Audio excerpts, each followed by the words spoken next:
Welcome to ఉద్యోగ భరోసా YouTube channel friends. నేను మీ శేషారెడ్డి. మనం ఈ క్లాసులో 6వ తరగతి సోషల్ స్టడీస్ చరిత్రకు సంబంధించినటువంటి 4వ పాఠ్యాంశం అయిన ప్రాచీన కాలంలో మతం సమాజం అనే పాఠ్యాంశం ఈరోజు నేర్చుకోవడానికి ప్రయత్నం చేద్దాం. మన భారతదేశంలో అనేక మతాలు ఉంటాయి. ఒక్కొక్క మతం వారు భగవంతుణ్ణి ఒక్కో రకంగా ఆరాధిస్తూ ఉంటారు. కొంతమంది పూలు పండ్లు తీసుకెళ్ళి పూజలు చేస్తూ ఉంటారు, కొంతమంది యజ్ఞాలు చేస్తారు, మరికొంతమంది జంతువుల్ని బలిస్తూ ఉంటారు, కొంతమంది నిశ్శబ్దంగా ప్రార్థన చేస్తారు, మరికొంతమంది అసలు ఏ ప్రార్థనలు చేయరు. ఇలా ఒక్కో మతం వారు ఒక్కొక్క రకంగా భగవంతుణ్ణి ఆరాధిస్తూ ఉంటారు. మనకి ఈ పాఠ్యాంశంలో చూసుకున్నట్లయితే కొన్ని రకాలైనటువంటి సమాజాలు ఏ విధంగా భగవంతుణ్ణి విశ్వసించేవి అనేది ఈ పాఠ్యాంశంలో తెలియజేశాడు. అవి ముఖ్యంగా 1 వేట ఆహార సేకరణ ఆధారిత సమాజం, 2 తొలి వ్యవసాయదారులు పశుపోషకులు, 3 సింధు నాగరికత నాటి ప్రజల యొక్క మత విశ్వాసాలు, 4 వేదకాలం నాటి మతం సమాజం, 5 జైన మతం, 6 బౌద్ధ మతం. ఈ 6 అంశాల గురించి మనం ఈ పాఠ్యాంశంలో తెలుసుకుంటాం. అయితే మనం మొదటి 4 అంశాలను పార్ట్ 1 గాను, 5, 6 అంశాలైనటువంటి జైన బౌద్ధ మతాలను పార్ట్ 2 గాను చూద్దాం. ఎందుకు అంటే ఇవి ఈ పాఠ్యాంశానికి సంబంధించే కాకుండా జీకే పాయింట్ ఆఫ్ వ్యూలో కూడా ది మోస్ట్ ఇంపార్టెంట్ టాపిక్ కాబట్టి జైన బౌద్ధ మతాల గురించి మనం 2వ టాపిక్ లో చెప్పుకోవడం చూద్దాం పార్ట్ 2లో. ఓకే ఫ్రెండ్స్, మొదటి పార్ట్ లో ఫస్ట్ వన్ వచ్చి వేట ఆహార సేకరణ ఆధారిత సమాజము. ఈ సమాజం వారి యొక్క మత విశ్వాసాల గురించి తెలుసుకోవడానికి ఇక్కడ మనకి 2 ముఖ్య విషయాలు అనేవి ఉపకరిస్తాయి. అవి ఏంటి అని చూస్తే మొదటిది వర్ణ చిత్రాలు. మొదటిది ఏంటి ఫ్రెండ్స్? వర్ణ చిత్రాలు. 2వ ఉపయోగకరమైనటువంటి అంశం మృతుల సమాధులు.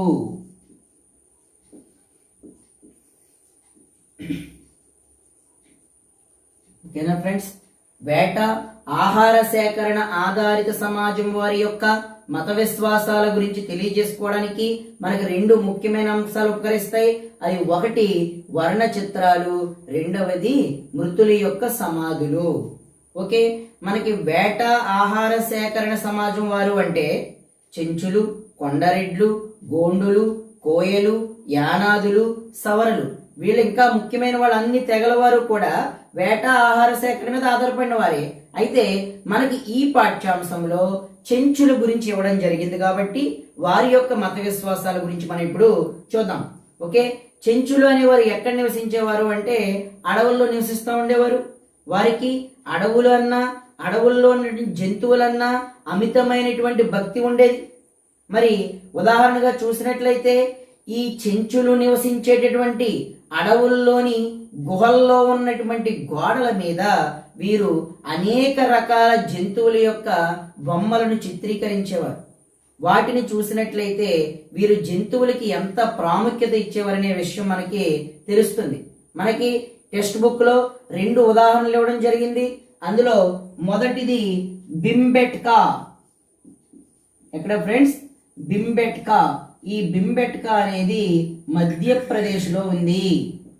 ఈ భింబెట్కా అనే ప్రదేశంలోని గుహల్లో గోడల మీద అడవి పంది చిత్రం ఒకటి లభ్యమవడం జరిగింది. అలాగే 2వది కర్ణాటక రాష్ట్రంలో ఉన్నటువంటి మస్కీ. ఈ మస్కీలో 4000 సంవత్సరాల క్రితం రాళ్లపై చెక్కినటువంటి జంతువుల బొమ్మలు కూడా ఇక్కడ బయలుపడడం అనేది జరిగింది. ఈ రెండింటిని చూసినట్లయితే చెంచులు జంతువులకు ఎంత ప్రాధాన్యత ఇచ్చేవారు అనేది మనకి తెలుస్తుంది. అలాగే పురాతత్వ ఆధారాల ప్రకారం చూస్తే ఈ వేట ఆహార సేకరణ ఆధారిత సమాజం వారి యొక్క మరొక ముఖ్యమైన ఆచారం మనకి తెలుస్తా ఉంది. అదేంటని చూసినట్లయితే వీరు ఎవరైనా చనిపోతే ఆ వ్యక్తి యొక్క మృతదేహంతో పాటు కొన్ని వస్తువులను కూడా పూడ్చిపెట్టేవారు. ఎందుకు అంటే మరణం తర్వాత కూడా జీవితం ఉంటుంది అనేది వీరి యొక్క ప్రధాన ఉద్దేశం. అందువల్ల ఆ నమ్మకంతో ఈ పూడ్చిపెట్టినటువంటి వస్తువులు చనిపోయిన తర్వాత కూడా ఉపయోగపడతాయని ఆ యొక్క మృతదేహంతో పాటు వస్తువులను కూడా పూడ్చిపెడతా ఉండేవారు. ఓకే, చెంచులు అనేవాళ్ళు ఎక్కడ ఎక్కువగా నివసించేవారు అంటే నల్లమల అరణ్య ప్రాంతంలో నివసించేవారు. ఈ నల్లమల అరణ్య ప్రాంతంలో నివసించేటటువంటి చెంచులు ఎవరిని ఆరాధించేవారు అంటే గంగమ్మ లేదా మైసమ్మ.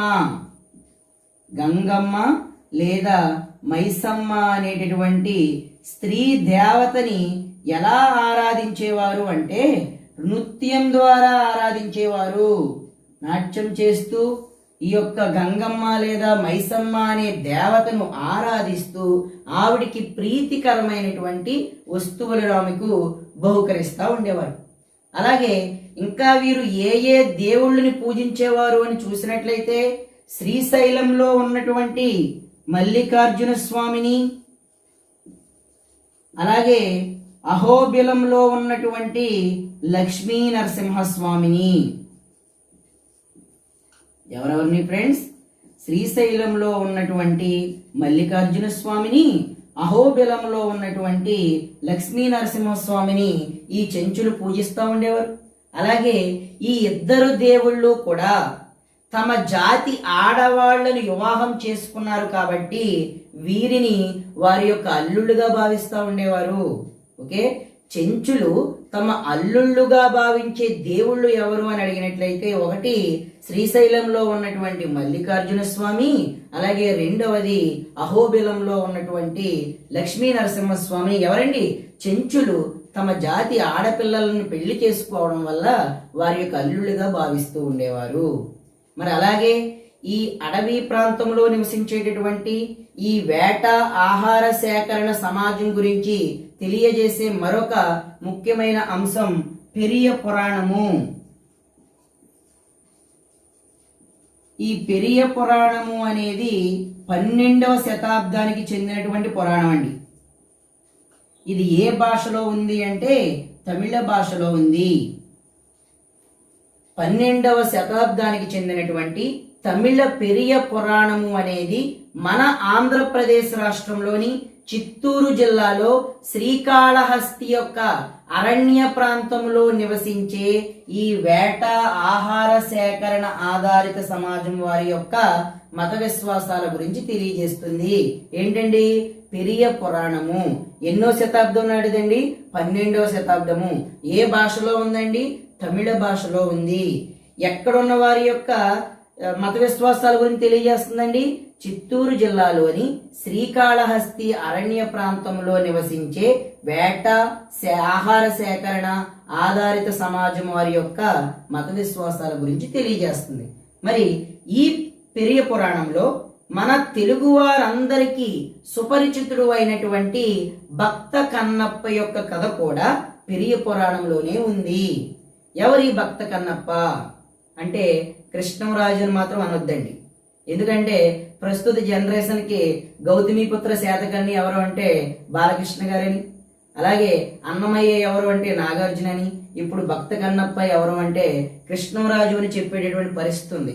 వారి యొక్క ప్రాచీనమైనటువంటి వృత్తాంతం తెలియకపోవడం వల్ల.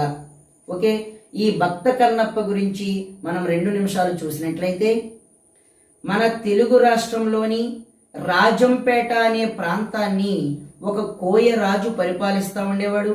ఆ రాజు పేరు నాగడు. ఆ నాగడి యొక్క భార్య దత్తు. వీరిద్దరికీ కూడా సుబ్రహ్మణ్యేశ్వర స్వామి యొక్క అనుగ్రహం వల్ల కొన్ని సంవత్సరాల తర్వాత ఒక బిడ్డ జన్మించాడు. ఆ బిడ్డకి దంపతులు ఏమని పేరు పెట్టారు అంటే తిన్నడు అని పేరు పెట్టుకున్నారు. ఓకేనండి. ఈ తిన్నడుకి అనేక విలువిద్యలు నేర్పించి గొప్ప వీరుడుగా చేసి ఆ కోయ ప్రాంతానికి రాజుగా చేశారు. మరి తిన్నడికి అడవి అన్న అక్కడ ఉన్నటువంటి జంతువులన్నా అమితమైనటువంటి ఇష్టం కలిగి ఉండేవాడు. కానీ ఇతని యొక్క జాతి ఏంటండి? బోయవాడు. బోయవాడి యొక్క వృత్తి ఏంటి అంటే జంతువులు వేటాడాలి.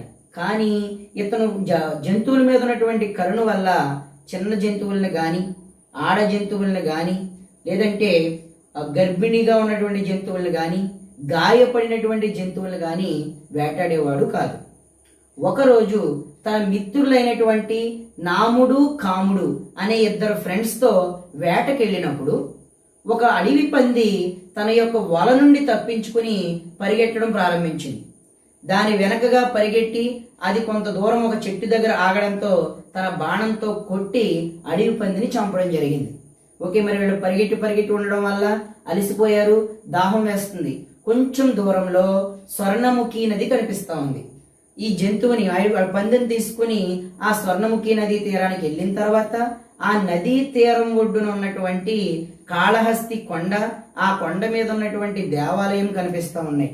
మరి ఈ యొక్క తిన్నడు ఈ ఫ్రెండ్స్ ఇద్దరిని కూడా మీరు ఈ పందిని వలచనం చేయండి అంటే దాన్ని శుభ్రంగా కడిగి మాంసంగా చేయండి అని చెప్పి నేను పైకెళ్ళి ఆ దేవుణ్ణి చూసొస్తాను అని చెప్పేసి బయలుదేరాడు.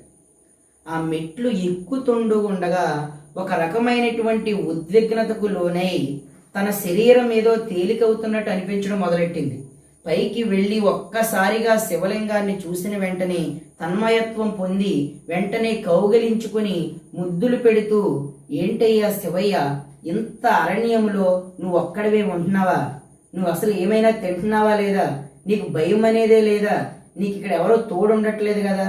ఎండకి చలికి వానకి నువ్వు ఒక్కడవే ఉంటున్నావు అని చెప్పేసి బోరున బాధపడుతూ, నీకు నేను మంచి ఆహారం తీసుకువస్తాను అని ఒడివడిగా కిందకు వెళ్ళి అక్కడ నాముడు కాముడు వలచనం చేసినటువంటి ఆ పంది మాంసములో మంచి మాంసాన్ని పక్కకు వేరు చేసి తీసుకువెళ్తూ ఉండగా ఈ నాముడు తిన్నన్ని ఆపి, బాబు, మనం శివుడికి నైవేద్యం పెట్టేటప్పుడు పూజారులు ముందు అభిషేకము అర్చన చేసి తర్వాత వాళ్ళు నైవేద్యం పెడతారని చెప్పారు.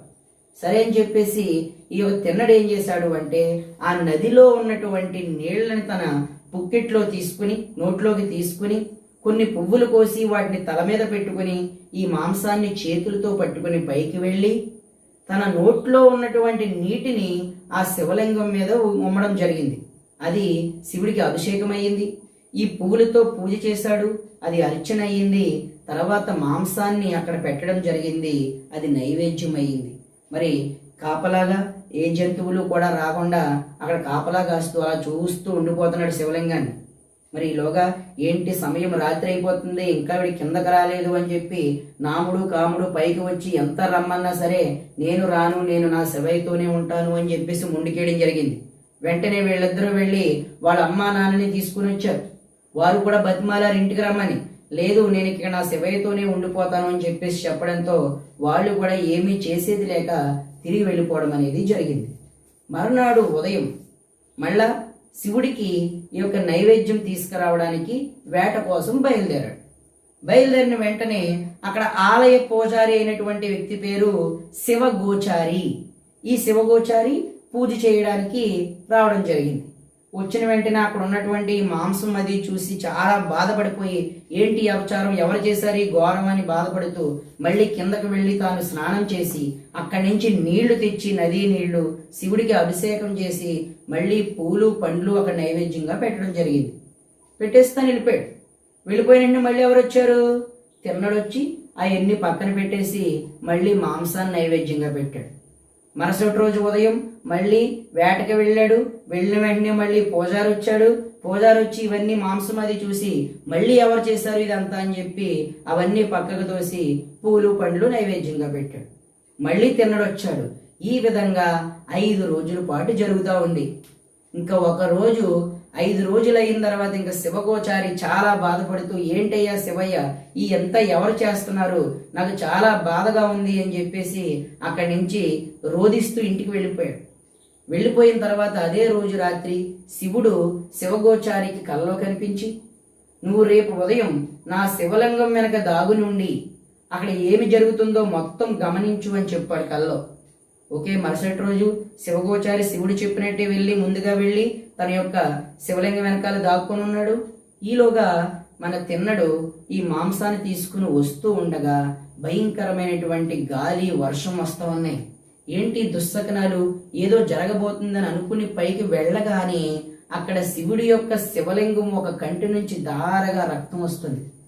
అది చూసి ఈ యొక్క తిన్నడు ఏడుస్తూ ఏంటి నా శివయ్యకి ఇలా జరిగిందని వెళ్ళి మూలికలు పసరు అన్నీ తెచ్చి రాశాడు. అయినా సరే రక్తం ఎక్కడ ఆగలేదు. అయ్యో ఇప్పుడు ఎలాగని ఆలోచించక అతనికి ఒక ఆలోచన తట్టింది. నా కంటిని తీసి నేను శివయ్యకి పెడతాను అని చెప్పేసి తన యొక్క విల్లుతో కంటిని పొడుచుకొని ఆ కంటిని శివుడికి పెట్టడం జరిగింది. పెడితే వెంటనే ఆశ్చర్యకరంగా రక్తం కారడం అనేది ఆగిపోయింది.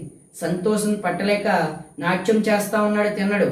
కానీ వెంటనే రెండవ కంటి నుంచి కూడా రక్తం ధారగా కారడం మొదలైంది ఈసారి. కానీ ఈసారి అతనికి వైద్యం తెలిసింది, కన్నుకు కన్నని ముందు తెలిసింది కాబట్టి రెండో కన్ను కూడా పిగిలించుకోపోయాడు. ఈలోగా రెండో కన్ను కూడా తీసేస్తే శివుడి కన్ను ఎక్కడ పెట్టాలో అని డౌట్ వచ్చి తన యొక్క కాలు బొటన వేలుతో రెండో కన్ను యొక్క ప్లేసులో పెట్టి, అంటే ఆనవాళ్ళ గుర్తుగా పెట్టి తన రెండో కన్ను కూడా పిగిలించుకోపోయాడు. ఈలోగా శివుడు ప్రత్యక్షమయ్యి ఆగు కన్నప్ప ఆగు అని చెప్పేసి 3 సార్లు కన్నప్ప అని తిన్నడిని పిలవడం జరిగింది. నీ యొక్క భక్తికి నేను చాలా మెచ్చాను. గొప్ప గొప్ప వాళ్ళు మంత్రోచ్చారణ చేసినప్పటికీ నీ యొక్క భక్తి నన్ను కలిచివేసింది అని చెప్పి తనని ఇలా హత్తుకోగానే అతనికి కళ్ళు రావడం జరిగింది. ఎప్పుడైతే శివుడు కన్నప్ప అని పిలిచాడో అక్కడి నుంచి తిన్నడు భక్త కన్నప్పగా మారాడు. తర్వాత ప్రముఖ శైవ భక్తుల్లో ఒకడైనటువంటి కన్నప్ప నాయనారు అయ్యాడు.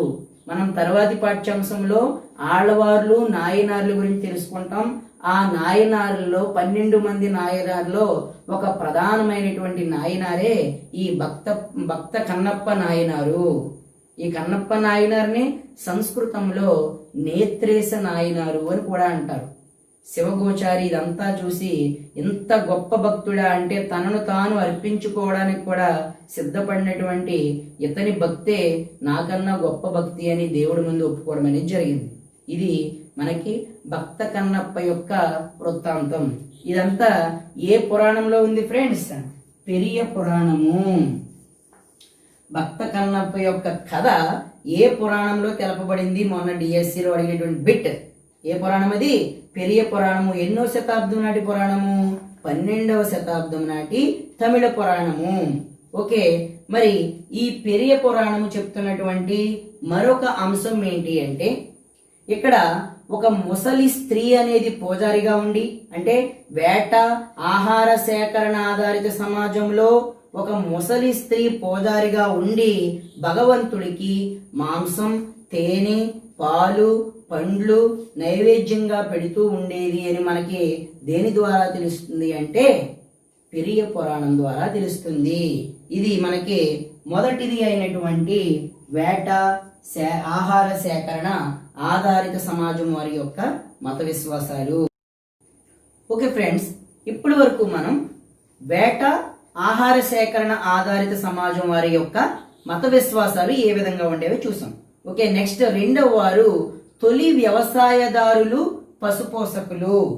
వీరు ఎవరిని ఆరాధించేవారు అని చూసినట్లయితే తొలి వ్యవసాయదారులు, పశుపోషకులు కూడా ఎవరిని ఆరాధించేవారు అంటే అమ్మ తల్లి లేదా నేల తల్లిని ఆరాధిస్తూ ఉండేవారు. తొలి వ్యవసాయదారులు, పశుపోషకులు ఎవరిని ఆరాధించేవారండి? అమ్మ తల్లి లేదా నేల తల్లిని ఆరాధిస్తూ ఉండేవారు. మరి వీళ్ళు ఏమంటారు అంటే పంటలు సమృద్ధిగా పండాలి అన్నా, పశు సంపద బాగా ఉండాలి అన్నా అమ్మ తల్లి లేదా నేల తల్లి యొక్క అనుగ్రహము తప్పనిసరిగా ఉండాలి అని చెప్పేసి ఈ తొలి వ్యవసాయదారులు లేదా పశుపోషకుల యొక్క ప్రగాఢమైనటువంటి విశ్వాసం. అందుకే వీళ్ళు చెట్ల మీద, రాళ్ల మీద అమ్మ తల్లి విగ్రహాలని చెక్కి ఆ ప్రతిమల్ని వీళ్ళు పూజిస్తూ ఉండేవారనమాట అండి. ఇక్కడ మనకి పాఠ్యాంశంలో మెహర్ నగర్ అమ్మ తల్లి యొక్క విగ్రహం ఎక్కడ బయటపడిందని ఇవ్వడం జరిగింది అంటే మెహర్ నగర్ లో బయలుపడినటువంటి అమ్మ తల్లి యొక్క ప్రతిమ బొమ్మని మనకి ఈ లెసన్ లో ఇవ్వడం జరిగింది. అలాగే దక్కన్ ప్రాంతంలో ఈ పశుపోషకులు చేసినటువంటి బూడిద దిబ్బలు, దక్కన ప్రాంతంలో కనుగొన్నటువంటి ఈ బూడిద దిబ్బలు ఆధారంగా పశుపోషకులు మంటలు వెలిగించి కొన్ని రకాలైనటువంటి మత ఆచారాలను చేస్తూ ఉండేవారని మనకి వేటి ద్వారా తెలుస్తుంది అంటే బూడిద దిబ్బల ద్వారా తెలుస్తుందండి. ఈ బూడిద దిబ్బలు అనేవి ఎక్కడ బయలుపడ్డాయండి? దక్కన ప్రాంతంలో బయలుపడడం జరిగింది. ఓకే, మన భారతదేశంలోని కొన్ని ప్రాంతాల్లో పశుపోషకులను కొన్ని రకాల పేర్లతో పిలిచేవారు.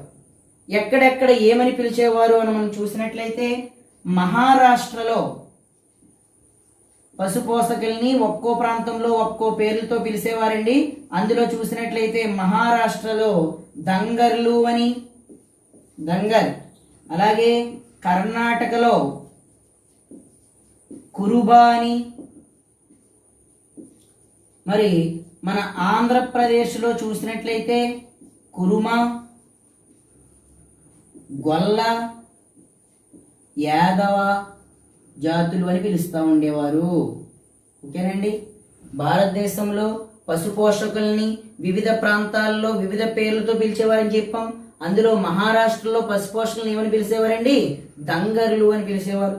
కర్ణాటకలో ఏమని పిలిచేవారండి? కురుబా అని పిలిచేవారు. ఆంధ్రప్రదేశ్లో ఏమని పిలిచేవారండి? కురుమ, గొల్ల, యాదవ అని పిలుస్తూ ఉండేవారు. మరి వీరు ఎవరెవరిని ఆరాధిస్తూ ఉండేవారని చూసినట్లయితే ఈ దంగర్లు విఠోబాని ఆరాధిస్తూ ఉండేవారు. దంగర్లు ఎవరిని ఆరాధిస్తూ ఉండేవారండి? మహారాష్ట్రలో ఉన్నటువంటి దంగర్లు ఎవరిని ఆరాధిస్తూ ఉండేవారు? విఠోబాని ఆరాధిస్తూ ఉండేవారు. మరి కర్ణాటకలో ఉన్నటువంటి కురుబ జాతి వారు, ఆంధ్రప్రదేశ్లో ఉన్నటువంటి కురుమ, గొల్ల, యాదవ వీరందరూ కలిసి ఎవరిని ఆరాధించేవారు అంటే రేణుకామాత, ఎల్లమ్మ, మైసమ్మ, పోచమ్మ అనే స్త్రీ పేర్లతో ఉన్నటువంటి దేవతలను ఈ కురుబ, కురుమ, గొల్ల, యాదవ జాతికి చెందిన వారు ఆరాధిస్తూ ఉండేవారు. మళ్ళీ చూడండి, పశుపోషకుల్ని ఒక్కో ప్రాంతంలో ఒక్కో పేరుతో పిలిచేవారు. మహారాష్ట్రలో దంగర్లు అనేవారు, కర్ణాటకలో కురుబ అనేవారు, ఆంధ్రప్రదేశ్లో కురుమ, గొల్ల, యాదవ అనేవారు. మహారాష్ట్రలోని దంగర్లు విఠోబాని కొలిస్తే కర్ణాటక, ఆంధ్రప్రదేశ్లో ఉన్నటువంటి ఈ కురుబ, కురుమ, గొల్ల, యాదవ జాతి వాళ్ళు ఎవరిని పూజించేవారండి? రేణుకామాత, ఎల్లమ్మ, మైసమ్మ, పోచమ్మ అనే స్త్రీ పేర్లతో ఉన్నటువంటి దేవతలను వీళ్ళు ఆరాధిస్తూ ఉండేవారు. మనం చూసినట్లయితే ఈ తొలి వ్యవసాయదారులు పశుపోషకుల యొక్క పూజా విధానం అనేది ఒక విధంగానే ఉంటుంది ఇంచుమించుగా. ఎలా అంటే వీళ్ళు ఒక చిన్న ఆలయాన్ని నిర్మించి అందులో దేవుడు లేదా దేవత యొక్క విగ్రహాన్ని ప్రతిష్ఠించి అక్కడ పండగలప్పుడు జంతువులు, పొట్టేళ్లు వాటిని కూడా వీళ్ళు బలి ఇస్తూ పంటలు బాగా పండాలని, ఆరోగ్యంగా ఉండాలని, తమ సంతానం సౌఖ్యంగా ఉండాలని వీళ్ళు ప్రార్థన చేస్తూ ఉండేవారు. అలాగే ప్రాచీన కాలంలో మర్రి చెట్టు చూడండి, జాతరగా ఏ చెట్లకు ప్రాముఖ్యత ఇచ్చేవారని చూసినట్లయితే మర్రి చెట్టు, వేప చెట్టు, జమ్మి చెట్టు, రావి చెట్టు, ఈ 4 వృక్షాలని కూడా పురాతన కాలంలో ఎక్కువగా ప్రజలు పూజిస్తూ ఉండేవారు. మరి మనకి 5,000 సంవత్సరాల క్రితం 5,000 సంవత్సరాల క్రితం ఆఫ్ఘనిస్తాన్లోని ముండిగాక్ అనే ప్రాంతంలో, ఎక్కడండి? ఆఫ్ఘనిస్తాన్లోని ముండిగాక్ అనే ప్రాంతంలో కొండల మీద ముద్రించినటువంటి రావి ఆకులు కలిగినటువంటి పాత్రలు బయలుపడ్డాయి. అందువల్ల ఈ పురాతన కాలంలో ఉన్నటువంటి ప్రజలు ఈ మర్రి, జమ్మి, వేప, రావి చెట్లకు ఎక్కువ ప్రాధాన్యత ఇచ్చేవారనే విషయం మనకి తెలుస్తుంది. ఎక్కడ బయలుపడ్డాయండి? ఆఫ్ఘనిస్తాన్లోని ముండిగాకులో. ముందుగా మనం వేట, ఆహార సేకరణ ఆధారిత సమాజం వారి యొక్క మత విశ్వాసాలు చూసాం.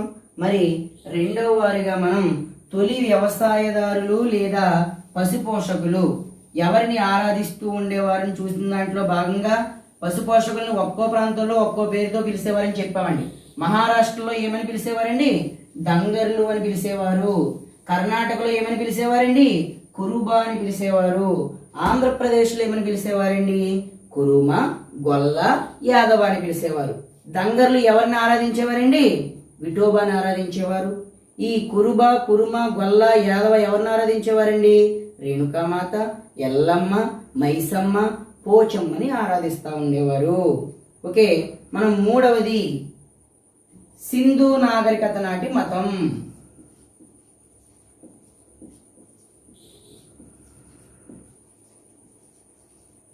ఓకే, సింధు నాగరికత నాటి మతం గురించి చూసే ముందు మన భారతదేశం యొక్క వాయవ్య ప్రాంతంలో ఉన్నటువంటి ఈ సింధు నది పరివాహక ప్రాంతంలో 4600 సంవత్సరాల క్రితం అనేక గొప్ప గొప్ప నగరాలు వెల్లివిరిసి అవి బాగా వర్ధిల్లి అభివృద్ధి చెంది 900 సంవత్సరాల తర్వాత అవి పతనమైపోవడం జరిగిందండి. సింధు నది పరివాహక ప్రాంతంలో ఎన్ని వేల సంవత్సరాల క్రితం అండి? 4600 సంవత్సరాల క్రితం అనేక నగరాలు వెల్లువిరిసి అవి ఎన్ని సంవత్సరాలు వర్ధిల్లాయండి? 900 సంవత్సరాలు వర్ధిల్లి ఆ తర్వాత అవి పతనమైపోయాయి. మనం చూసాం ముందు పాఠ్యాంశంలో ఈ సింధులోయ నాగరికత ప్రాంతంలో జరిపినటువంటి తవ్వకాల్లో మొదటగా బయలుపడినటువంటి ప్రాంతం ఏదండి? హరప్ప. అందుకే ఈ నాగరికతను ఏమని పిలుస్తాం? హరప్ప నాగరికత అని కూడా మనం పిలుస్తూ ఉండేవాళ్ళం. మరి ఈ తవ్వకాల్లో అక్కడ ఉన్నటువంటి స్నానవాటికలు కానీ లేదంటే రాణుల యొక్క మందిరాలు కానీ మరి ధాన్య గిడ్డంగులు కానీ ఇలాంటివి ఎన్నో పెద్ద పెద్ద భవంతులు అక్కడ ఉన్నటువంటి ఇండ్లు కూడా బయటపడ్డాయి. కానీ ఒక్క పెద్ద దేవాలయం కూడా ఈ తవ్వకాల్లో బయలుపడలేదు. అంటే దీన్ని బట్టి మనకి సింధు నాగరికత కాలంలో పెద్ద పెద్ద దేవాలయాలు అనేవి ఎక్కడా కూడా లేవు. మరి ఏమి ఉండేవి అని మనం చూసినట్లయితే ఇక్కడ మనకి ఎక్కువగా అమ్మ తల్లి యొక్క విగ్రహాలు బయలుపడ్డాయి. కాబట్టి సింధు నాగరికత నాటి ప్రజలు ఎవరిని పూజించేవారని తెలుస్తుందండి? అమ్మ తల్లిని పూజించేవారు. అలాగే శివుడిని పోలినటువంటి ఒక పురుష దేవుడి యొక్క విగ్రహాలు కూడా బయలుపడ్డాయి. అతన్నే పశుపతి అని పిలిచేవారు. సో సింధు నాగరికత లేదా హరప్ప నాగరికత నాటి ప్రజలు ఎవరిని పూజించేవారండి? అమ్మ తల్లి లేదా పశుపతిని పూజిస్తూ ఉండేవారు. అలాగే వీళ్ళు అనేక వృక్షాలని ఆరాధిస్తూ ఉండేవారు. ముఖ్యంగా వాళ్ళు ఏ వృక్షాన్ని ఆరాధిస్తూ ఉండేవారని చూసినట్లయితే రావి వృక్షాన్ని వాళ్ళు ఎక్కువగా పూజిస్తూ ఉండేవారు. ఓకే, మళ్ళీ చూడండి ఫ్రెండ్స్, సింధులోయ నాగరికత ప్రాంతంలో 4600 సంవత్సరాల క్రితం అనేక నగరాలు వెల్లువిరిసి ఎన్ని సంవత్సరాలు వర్ధిల్లాయండి? 900 సంవత్సరాలు వర్ధిల్లి పతనమైపోవడం జరిగింది. మరి సింధు నాగరికత ప్రాంతంలో జరిపినటువంటి తవ్వకాల్లో మొదలుగా బయలుపడినటువంటి ప్రాంతం ఏదండి? హరప్ప. అందుకే నాగరికత ఏమంటారు?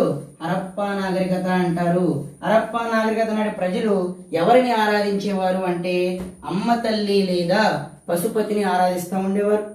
మరి అలాగే వారు ఏ చెట్టుకి ఎక్కువ ప్రాధాన్యత ఇచ్చేవారు అంటే రావి చెట్టుకి వాళ్ళు ఎక్కువ ప్రాధాన్యత ఇవ్వడం అనేది జరిగింది. ఇక 4వది వేదాలు. ఇప్పుడు మనం వేదకాలం నాటి మతం గాని సమాజం గాని ఏ విధంగా ఉండేదని చూసినట్లయితే భారతదేశ ఉపఖండంలో మొట్టమొదటి సాహిత్యంగా మనం దేని చెప్తాము అంటే వేదాలనే చెప్తామండి. భారతదేశ ఉపఖండంలో మొట్టమొదటి సాహిత్యం ఏంటని చెప్తామండి? వేదాలు చెప్తాం. ఇక్కడ వేదాలు మనకి ఎన్ని అంటే 4 వేదాలు. ఏంటండి? 4. 1 ఋగ్వేదం, 2 సామవేదం, 3 యజుర్వణ వేదం, 4 అధర్వణ వేదం. ఓకేనండి, ఋగ్వేదం, సామవేదం, యజుర్వేదం, అధర్వణ వేదం అనే మనకి 4 వేదాలు. ఈ 4 వేదాల్లో అతి ప్రాచీనమైనటువంటి వేదం ఏది అంటే ఋగ్వేదం. ఈ ఋగ్వేదాన్ని 3500 సంవత్సరాల క్రితం సంకలనం చేశారని ఊహిస్తూ ఉంటారు. ఎన్ని వేల సంవత్సరాల క్రితం అండి? 3000 సంవత్సరాల క్రితం. 4 వేదాల్లో అతి ప్రాచీనమైనటువంటి వేదం ఏదండి? ఋగ్వేదం. మరి ఈ వేదాల్లో ఏముంటాయి అంటే దేవీ దేవతలను కీర్తించేటటువంటి మంత్రాలు, అలాగే సంక్షేమం కోసం చేసేటటువంటి ప్రార్థనలు ఉంటాయి. మరి వీటన్నింటినీ ఎవరు సంకలనం చేసి ఉంటారంటారు? ఋషులు లేదా మునులు ఈ వేదాలను సంకలనం చేశారు. ఓకే, మరి ఈ వేదాల్లో ఉన్నటువంటి మంత్రాల ఆధారంగా కీర్తించేటటువంటి ముఖ్యమైన దేవతలు ముగ్గురు ఉన్నారండి. ఆ ముగ్గురు దేవతలను ఎక్కువగా కీర్తించేవారు. ఎవరని చూసినట్లయితే ఒకటి అగ్ని, రెండు ఇంద్రుడు, ఇక మూడవది సోమలత. ఓకేనండి. వేదాల్లో ఉన్నటువంటి మంత్రాల ద్వారా, కీర్తనల ద్వారా, శ్లోకాల ద్వారా ఎక్కువగా కీర్తించబడే ముగ్గురు దేవతలు ఎవరు అంటే అగ్ని, ఇంద్రుడు, సోమలత. ఇక ఇంద్రుడిని ఏమంటారు అంటే యుద్ధ దేవతగా భావించేవారండి. ఇంద్రుడిని ఏ దేవతగా భావించేవారండి? యుద్ధ దేవతగా భావించేవారు. మరి ఇక్కడ సోమలత అంటే ఏంటని చూసినట్లయితే ఒక ప్రత్యేకమైనటువంటి పానీయం తయారు చేయడానికి వాడేటటువంటి తీగ మొక్క సోమలత. ఈ సోమలతను కూడా కీర్తిస్తూ వేదాల్లో శ్లోకాలు, కీర్తనలు, మంత్రాలు ఉండేవి. ఓకే, వేదాలన్నింటిలో అతి ప్రాచీనమైనటువంటి వేదం ఏదండి? ఋగ్వేదం. మరి ఋగ్వేదంలో మనం చూసినట్లయితే ఇక్కడ పశువుల కోసం, సంతానం కోసం అంటే పర్టికులర్గా మగ సంతానం కోసం, అలాగే అశ్వాల కోసం చేసేటటువంటి ప్రార్థనలు ఎక్కువగా ఉండేవండి. ఏ వేదంలో అండి? ఋగ్వేదంలో. ఎవరి కోసం? పశువుల కోసం, మగ సంతానం కోసం, అశ్వాల కోసం చేసేటటువంటి ప్రార్థనలు ఎక్కడ ఎక్కువగా ఉండేయండి? ఋగ్వేదంలో ఉండేవి.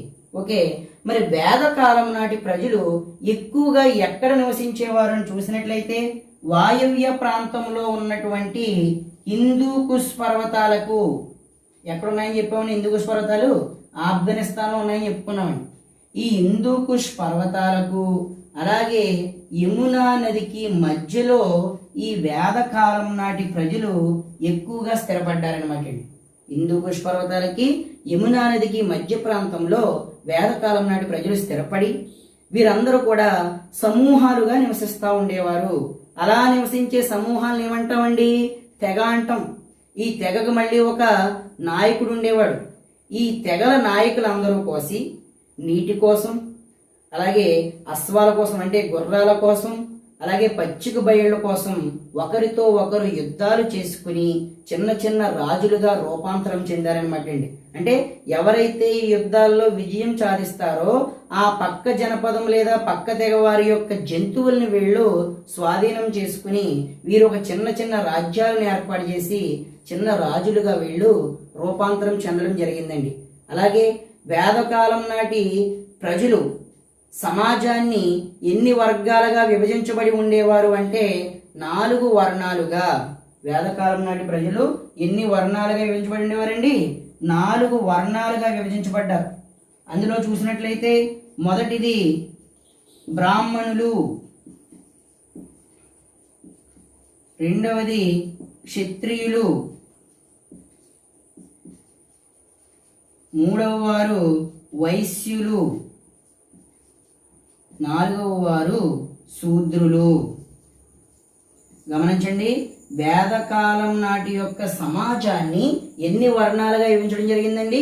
4 వర్ణాలుగా విభజించారు. 1 బ్రాహ్మణులు, 2 క్షత్రియులు, 3 వైశ్యులు, 4 శూద్రులు. ఇందులో బ్రాహ్మణులు అనేవారు అగ్రస్థానాన్ని కలిగి ఉంటే, అంటే మొదటి స్థానంలో వాళ్ళు ఉండి వీరు ఏం చేస్తూ ఉండేవారు అంటే వేదాధ్యయనం చేస్తూ ఉండేవారు. వీరు అగ్రస్థానాన్ని కలిగి ఉండి వేదాలను అధ్యయనం చేస్తూ ఉండేవారు. మరి రెండవ స్థానంలో ఉన్నటువంటి క్షత్రియులు ఏం చేసేవారండి? రాజ్యపాలన నిర్వహణ చూసుకునేవారు. రాజ్యపాలన చూసుకునే వాళ్ళని ఏమనేవారండి? క్షత్రియులు అనేవారు. ఇక మూడవ స్థానంలో ఉన్నటువంటి వైశ్యులు భూమిని దున్ని వ్యవసాయం చేస్తూ పశువులను పోషిస్తూ వ్యాపారాలు చేస్తూ పైన ఉన్నటువంటి 2 వర్గాల వారికి అనగా బ్రాహ్మణులకు, క్షత్రియులకు వీళ్ళు కానుకలు ఇస్తూ ఉండేవారు. సో వైశ్యులు ముఖ్యంగా చేసేది ఏంటండి? వ్యవసాయము, పశుపోషణ చేస్తూ ఉండేవారు. ఇక 4వ వారైనటువంటి శూద్రులు వీరందరికన్నా దిగువ స్థానాన్ని కలిగి ఉండి పైన ఉన్నటువంటి 3 వర్గాల వారికి వాళ్ళు సేవలు చేస్తూ ఉండేవారు. ఇది వేదకాలం నాటి ప్రజలను విభజించబడినటువంటి వర్ణ వ్యవస్థ. ఎన్ని వర్ణాలుగా విభజించారండి? 4 వర్ణాలుగా విభజించడం జరిగింది. మొదటి స్థానాన్ని కలిగి వేదాధ్యయనం చేసేవారు బ్రాహ్మణులు, రెండవ స్థానాన్ని కలిగి ఉండి రాజ్యపాలన నిర్వహించేవారు క్షత్రియులు, వ్యవసాయము పశుపోషణ చేస్తూ పై రెండు వర్గాల వారికి కానుకలు ఇచ్చేవారు వైశ్యులు, లాస్ట్ దిగువ స్థానాన్ని కలిగి ఉండి మిగిలిన వర్గాల వారికి సేవ చేసేవారిని ఏమని పిలిచామండి? శూద్రులు అని పిలుస్తూ ఉండేవాడు. అలాగే వేదకాలం నాటి ప్రజలు చనిపోయినటువంటి పూర్వీకులను ఏ విధంగా ఆరాధించేవారు అని చూసినట్లయితే వీళ్ళు చనిపోయినటువంటి పూర్వీకుల కోసం ఏం నిర్మించేవారు అంటే రాక్షస గుళ్ళు నిర్మించేవారండి. ఏం నిర్మించేవారండి? రాక్షస గుళ్ళు అనేవి నిర్మించేవారు. ఇక్కడ రాక్షస గుళ్ళు అంటే ఏమిటి అంటే పెద్ద పెద్ద బండరాళ్లను ఒక క్రమ పద్ధతిలో పేర్చి నిర్మించేటటువంటి సమాధులను ఏమంటారు అంటే రాక్షస గుళ్ళు అంటారు. ఈ రాక్షస గుళ్ళు అనేవి సుమారు 3000 సంవత్సరాల క్రితం వీటిని నిర్మించడం మొదలుపెట్టారు. మరి ఇవి ఎక్కువగా ఏ ప్రాంతంలో ఉంటాయి అంటే ఒకటి దక్కన్ ప్రాంతంలోను, రెండు కాశ్మీర్ యొక్క ఈశాన్య ప్రాంతంలోను మనం ఈ రాక్షస గుళ్ళు అనేవి ఎక్కువగా చూడవచ్చు. ఓకేనండి. రాక్షస గుళ్ళు అనేవి పెద్ద పెద్ద బండరాలను ఒక క్రమ పద్ధతిలో పేర్చి నిర్మించినటువంటి సమాధులని రాక్షస గుళ్ళు అంటారు. ఒక్కో ప్రాంతంలో ఈ రాక్షస గుళ్ళు అనేవి నేల మీద ఉండేవి, కొన్ని ప్రదేశాల్లో అవి భూమి లోపల ఉండేవి, కొన్ని చోట్ల వలయాకారంగా అంటే రౌండ్గా ఉన్నటువంటి చిన్న చిన్న రాళ్లు పేర్చబడి ఉండేవి, ఒక్కో చోట నిఠారుగా ఉన్నటువంటి ఒక పెద్ద బండరాయి ఉండేది. అంటే వాటి వెనకాల ఈ చనిపోయినటువంటి వారి యొక్క అస్థి పంజరాలు ఉండేవన్నమాట అండి. మరి ఈ రాక్షస గుళ్ళు నిర్మించేటప్పుడు కొన్ని వస్తువులను కూడా వీటితో పాటు పూడ్చేవారు. అవి ఏంటి అంటే ఒకటి ఎర్రటి నలుపు రంగు గల కొండలు, ఎరుపు రంగు నలుపు రంగు గల కొండలు పూడ్చేవారు. అలాగే ఇనుముతో తయారు చేసినటువంటి వస్తువులను పూడ్చేవారు. అలాగే గుర్రాల యొక్క అస్థి పంజరాలను కూడా వీరితో పాటు పోర్చడం అనేది జరిగేదన్నమాట అండి. ఇది వేదకాలం నాటి యొక్క ప్రజలు చనిపోయినటువంటి పూర్వీకుల కోసం నిర్మించేటటువంటి సమాధులను ఏమంటారు అండి? రాక్షస గుళ్ళు అంటారు. ఓకే, మనం ఇప్పుడు ఈ వేదకాలం నాడు ఏర్పడినటువంటి తెగలను ఏమని పిలుస్తున్నామండి? జనపదాలు అంటా ఉన్నాం. మనం గతంలో తెలుసుకున్నాం. జనపదాల కన్నా అంటే పెద్ద పెద్ద గ్రామాలుగా ఏర్పడే వాటిని మహాజనపదాలు అంటారని తెలుసుకున్నాం. ఈ జనపదాల్లో కానీ మహాజనపదాల్లో కానీ నగరాల్లో కానీ ఎవరు ఎక్కువగా ఉండేవారు అంటే వేట కోసం వచ్చిన వాళ్ళు ఉండేవారు, వ్యవసాయం చేయడానికి వచ్చిన వాళ్ళు ఉండేవారు, వృత్తి పని వారు ఉండేవారు, ఇక పేద శ్రామికులు కూడా ఉండేవారు. వీరందరూ కూడా వ్యవసాయం చేయడం కోసం అనేక ప్రాంతాల నుంచి వచ్చి ఒక ప్రాంతంలో స్థిరపడేవారు. స్థిరపడిన తర్వాత ఒకరి అభిప్రాయాలను ఒకరు తెలుసుకుని, ఒకరి మత ఆచారాలను మరొకరు తెలుసుకుని ఇక్కడ మిశ్రమ సంస్కృతులు అనేవి ఏర్పడి ఒకరి మతాన్ని ఒకరు గౌరవించుకుంటూ ఉండేవారు. ఇలా గౌరవించుకునే సందర్భంలోనూ మరిన్ని విషయాలు తెలుసుకోవాలి అనే కుతూహలంతో ఇక్కడ ఒక 2 ప్రశ్నలు కూడా ఉద్భవించడం అనేది జరిగిందండి. ఆ ప్రశ్నల యొక్క సమాధానాలను అన్వేషించుకుంటూ వెళ్ళినటువంటి వ్యక్తుల గురించి ఇప్పుడు మనం తెలుసుకుందాం. అందులో మొదటి ప్రశ్న ఏంటి అంటే మరణం తర్వాత ఏమి జరుగుతుంది? మొదటి ప్రశ్న ఏంటండి? మరణం తర్వాత ఏమి జరుగుతుంది? ఓకే, మరి మరణం తర్వాత ఏమి జరుగుతుంది అనే ప్రశ్న వేసినటువంటి వ్యక్తి ఎవరు అంటే ఒక చిన్న బాలుడు అండి. ఆ బాలుడు పేరు నచికేతుడు. ఏం పేరండి? నచికేతుడు అనే బాలుడు మరణం తర్వాత ఏమి జరుగుతుంది అనే ప్రశ్న ఎవరిని వేశాడు అని చూసినట్లయితే యముణ్ణి వేశాడండి. ఓకే, మరి ఏ సందర్భంలో అడిగాడు అని చూసినట్లయితే ఇక్కడ నచికేతుడి యొక్క తండ్రి పేరు ఏం పేరు అంటే వాజస్రవుడు. ఈ వాజస్రవుడు అనేటటువంటి బ్రాహ్మణ వ్యక్తి ఒకరోజు ఒక పెద్ద యాగం చేశాడండి. ఆ యాగం చేసిన తర్వాత తన దగ్గర ఉన్నటువంటి సంపదనంతా కూడా దానం చేయాలి.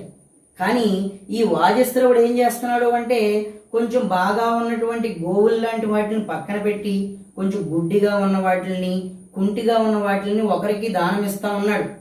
ఇలా దానం ఇస్తా ఉన్నప్పుడు ఈ నచికేతుడు అది చూసి, ఏంటి మా నాన్న ఇలా చేస్తున్నాడు, ఇలా చేయడం వల్ల అతనికి యాగఫలం దక్కకపోగా నరకం ప్రాప్తిస్తుంది కదా అని వాళ్ళ నాన్నగారి దగ్గరికి వెళ్ళి, నాన్నగారు మరి నేను కూడా మీ సంపదనే కదా, నన్ను ఎవరికి దానం ఇస్తారు అని అడిగాడు.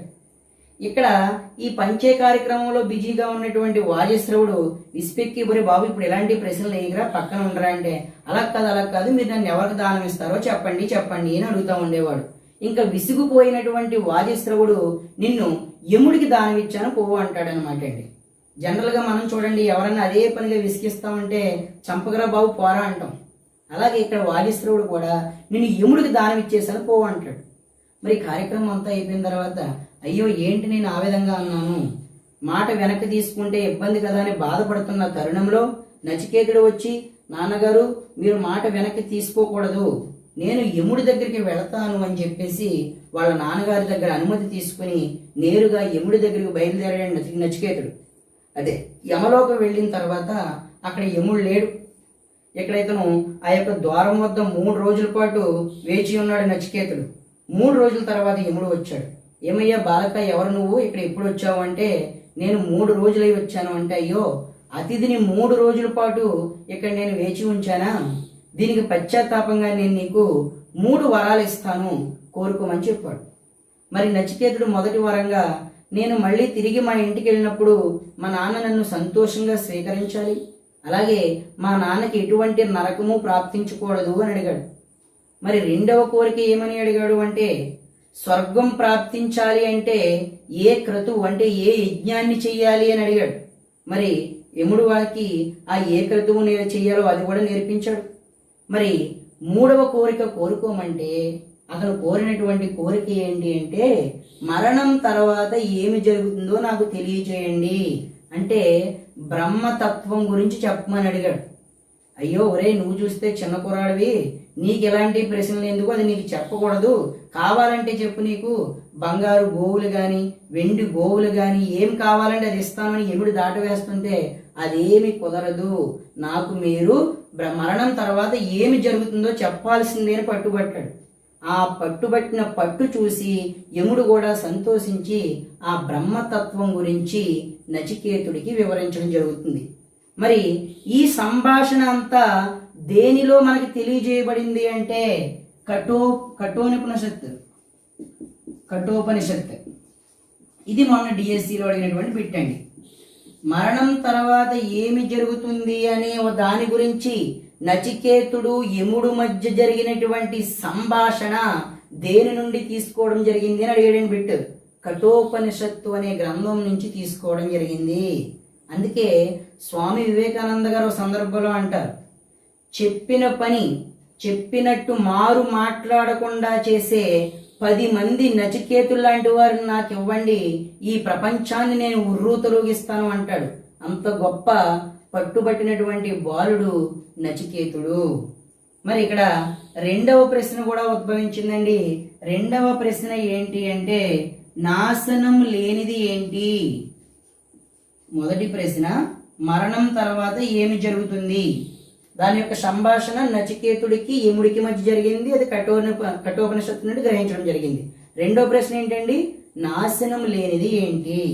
మనం చూసినట్లయితే పూర్వకాలంలో కొంతమంది వ్యక్తులు అడవుల్లోనూ ఆశ్రమాల్లోనూ ఉంటూ తపస్సు చేసుకుంటూ దారి వెంట పోయే వారితో సంవాదాలు చర్చలు జరుపుతూ కొత్త కొత్త విషయాల గురించి అన్వేషణ చేస్తూ ఉండేవారండి.